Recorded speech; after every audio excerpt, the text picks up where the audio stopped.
Hello everyone, कैसे हो दोस्तों आप लोग। आई होप आप लोग अच्छे होंगे, मैं भी अच्छी हूँ।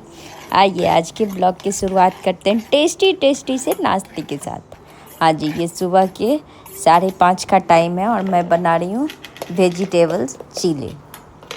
और ये चीले बहुत यम्मी, बहुत हेल्दी और बहुत टेस्टी है। तो पहले फटाफट रेसिपी बता दूँ।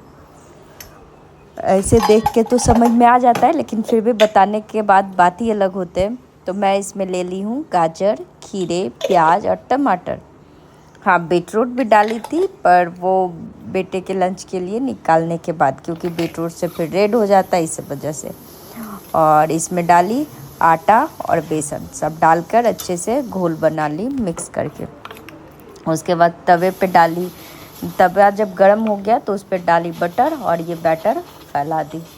बाकी तो आप लोग चीले बनाना जानते ही हो बस इसको थोड़े से थिक रखने पड़ते हैं, क्योंकि ये है, इसमें वेजिटेबल्स है।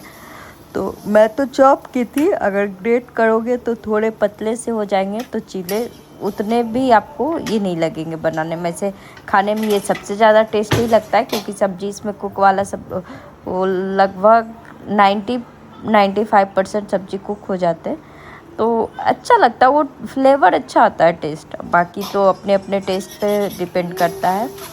और ये है बन के तैयार हो गए मेरे टेस्टी टेस्टी से नाश्ते। और मैं बेटे के लिए बटर में बनाई थी, बाकियों के लिए घी में बनाई थी, क्योंकि उसको बटर वाला ज़्यादा पसंद है, इस वजह से। सबको नाश्ता दे लूँगी और ख़ुद भी नाश्ता कर लूँगी। ये है चीले जो मैं जा रही हूँ नाश्ता करने। अभी हस्बैंड को नाश्ता दे दूँगी, मतलब सबके नाश्ते में यही होते हैं, किसी का कुछ अलग मुझे नहीं बनाना पड़ता। मैं कोशिश करती हूँ ऐसा ही खाना बनाऊँ जो सारे लोग और मतलब खुशी से खा ले। ऐसा नहीं कि हाँ बच्चों का है तो अरे नहीं खाए, या मैं अलग अलग नहीं करती। हाँ, वीक के एक दिन मैं प्लान कर लेती हूँ कि ये सप्ताह क्या मुझे नाश्ते में बनाने और खाने में क्या, क्योंकि लंच का तो फिक्स रहता है कि चावल ही बनने हैं, इसीलिए मुझे नाश्ते और रात के खाने का ही देखना पड़ता है। तो वो मैं सप्ताह में एक दिन ही प्लान कर लेती हूँ, और उसके बाद मुझे बहुत कम टेंशन होता है। यहाँ मैं खुद भी नाश्ता कर रही थी, खुद नाश्ता करने के बाद मैं लगभग ये 10 बज रहे हैं, नाश्ता कर ली। उसके बाद बेटा को लेके आई, बेटे को लेके आई, फिर मैं छोटू को नहाई। छोटू को नहाने के चक्कर में मैं भी गीली हो गई, तो मुझे भी कपड़े चेंज करने पड़े। तो मैं यहाँ कुछ कपड़े थे जिसको हाथ से रगड़ी थी नहाने टाइम, वो मशीन में डाल दूँगी, और भी जो कपड़े हैं उसको मशीन में लगा दूँगी धुलने के लिए। और ये टाइम हो रहे हैं 11:30 बज रहा है। बेटा आ गया था स्कूल से, 11:45 हो रहे थे, मान के चलिए 12 बज रहे थे। तो मैं अपने कपड़े लगा दूँगी धुलने के लिए, क्योंकि ये लगभग 1:30-2 बजे तक धुल के आधा सूख भी जाते हैं। तो मैं इसको 4-5 बजे के आसपास फैला दूँगी, तो ये 7 बजे तक सूख जाएंगे, क्योंकि अभी धूप बहुत कड़क है, और बाहर डालूँगी तो धूप के वजह से सारे कपड़े के कलर फेल्ट हो जाएंगे, तो वो मज़ा नहीं आता है फिर कपड़े में, इस वजह से। और बेटी यहीं खड़ी होकर देख रही है कि कैसे क्या करती है। खैर, खड़ा तो है, बेटा भी रहता है, मैं कुछ करते रहूँ तो दोनों ऐसे खड़ी रहते हैं जैसे पता नहीं कौन सा अनोखा काम कर रही हूँ। और मुझे मज़ा भी सच पूछिए तो इसमें आता है, क्योंकि मेरे काम ऐसे हो जाते हैं कि मुझे पता भी नहीं चलता। और ये कपड़े मेरे धुल गए थे, तो कुछ कपड़े निकाल के मशीन से रख दूँगी। उसके बाद इसमें और भी कपड़े डालूँगी, क्योंकि कपड़े बहुत सारे हैं और सबको उसके टाइम टू टाइम डालने पड़ते हैं। तो पहले ये निकल जाए तब बाकी का डलाएगा। और इसको सुखाना बहुत ज़रूरी है, क्योंकि बहुत सारे कपड़े हो गए थे। और कपड़े होने का रीज़न था कि मैं एक दिन के बाद एक दिन मशीन लगाती हूँ, डेली मशीन नहीं लगाती, क्योंकि डेली फिर कपड़े ही नहीं हो पाते हैं। और ये है शाम का टाइम, बेटा बना रहा है चाय मेरे और हस्बैंड के लिए। और ये कल का ही ब्लॉग है, ज़्यादा दिन का नहीं है, ये कल का ही है। ये बना रहा है चाय। इसके चाय पीने के बाद जो एनर्जी आते हैं ना, उसके बात ही अलग होती है। मैं क्या बताऊँ, इतना अच्छा चाय बनाता है ना कि मैं कुछ बोल भी नहीं पाती, इतना टेस्टी चाय बनाता है।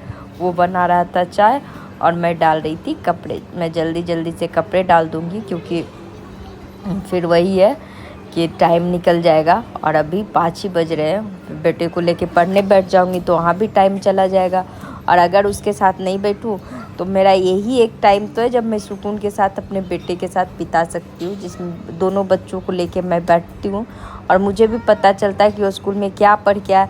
नहीं तो मान के चलिए आप, एक हाउसवाइफ के पास इतना टाइम नहीं होता कि वो सुकून से 20 मिनट कहीं आराम से बैठे। 2 घंटे तो बहुत दूर की चीज़ होती है। और ये मेरी नहीं, हर हाउसवाइफ की ये प्रॉब्लम है। मैं ऐसा नहीं बोल रही हूँ मेरी है या किसी और की नहीं है, सबकी है। सबको अपने बच्चों के लिए ना कम से कम तो 1 घंटा टाइम निकालना चाहिए, जिसमें कि वो बच्चों को देखे कि वो क्या पढ़ रहा है, उससे कुछ। सच पूछिए तो बहुत सारी चीज़ें मैं ऐसी सीखी जो मैं भूल चुकी थी, उसको पढ़ाते पढ़ाते मैं वो चीज़ें सीख रही हूँ। अब तो खैर और भी ज़्यादा सीखने के लिए मिलेगा क्योंकि दोनों मिलकर सिखाएंगे, क्या हो सकता है सीखे हुए भी भूल जाए।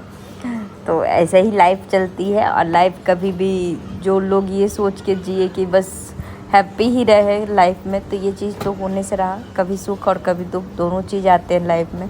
तो मैं इस चीज़ को तो मान के ही चलती हूँ कि आज हो सकता है मेरे लाइफ में बहुत ज़्यादा खुशी हो, तो कल आएंगे ही। तो इससे मैं भाग नहीं सकती, तो मैं इस चीज़ को एक्सेप्ट करके चलती हूँ। और सच पूछिए तो मुझे कोई फ़र्क भी नहीं पड़ता कि मैं बस भगवान को इस बात के लिए धन्यवाद देती हूँ कि भगवान बस अपना आशीर्वाद बनाए रखना मेरे ऊपर, बाकी तो सब आपके हाथ में। आपका आशीर्वाद रहा तो मैं कुछ भी कर लूँगी। और यहाँ मेरे कपड़े डल गए थे और इसके चाय बन गए थे। तो चाय बनाते बनाते वो तो किचन फैला ही देता है, जो जो चीज़ें निकाला सारा ऊपर था, मैं सारे को रखी पहले। यहाँ थोड़ा सा दूध था, इसको पीने बोल रही थी तो नहीं पिया, तो पकड़ के मैं ये सब पिला दी। कप में आधा कप दूध था तो ये पीने के लिए तैयार ही नहीं हो रहा था। मैं चाय छान लूँगी। हाँ, बना ये देता है बट छानने का काम मैं करती हूँ। बनाने के चक्कर में ही बड़े बड़े बर्तन कुछ गंदे कर देते हैं। तो ये तो बच्चा है तो होते ही रहेगा ये सब। उसके बाद ये तो चाय पिला दिया। अब इसका डिमांड था पिज़्ज़ा बनाने का कि पिज़्ज़ा बना दो। मैं भी देखी कि अरे रोटी बहुत सारी पड़ी हुई है, बहुत सारी रोटियां थी, तो मैं रोटी पिज़्ज़ा फटाफट से बनाने में लग गई। और यहाँ चॉप कर ली हूँ प्याज, टमाटर और शिमला मिर्च, और साथ में है ऑरिगेनो है, और वो पिज़्ज़ा सॉस है, और वो चीज़ ग्रेट किया हुआ है। और चीज़ बेटा ही ग्रेट करके रख रहा है क्योंकि उसको पता है कि मम्मा इस काम में, मम्मा का अंगूठा नहीं चलता, तो ग्रेट वो कर देता है जो चीज़ वो कर सकता है।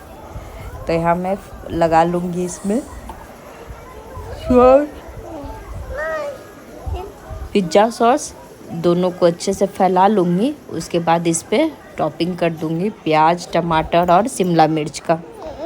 ये सब चीज़ें करने के बाद मैं इसके ऊपर डाल दूँगी क्रश किया हुआ चीज़।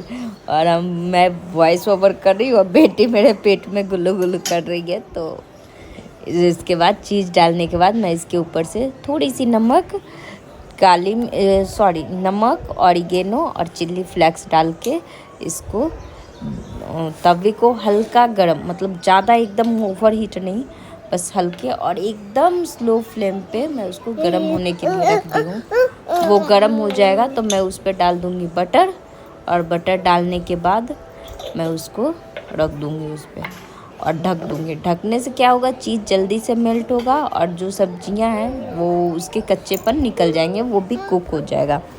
और सच पूछिए तो ये पिज़्ज़ा हेल्दी भी है और टेस्टी भी है, कोई बता भी नहीं सकता। जब तक आप उसको सामने से नहीं बताओ कि ये रोटी का बना हुआ है, तब तक इसके टेस्ट से नहीं पता चलता। हाँ, देखने के बाद जो लोग को रोटी देखे उनको क्यों नहीं पता चलेगा। तो यहाँ चल रहे हैं पिज़्ज़ा पार्टी मेरे बेटी का और बेटे का, क्योंकि इसके पापा बहुत कम ही ये सब चीज़ वाली चीज़ें खाते हैं। तो और देख रहा है बेटा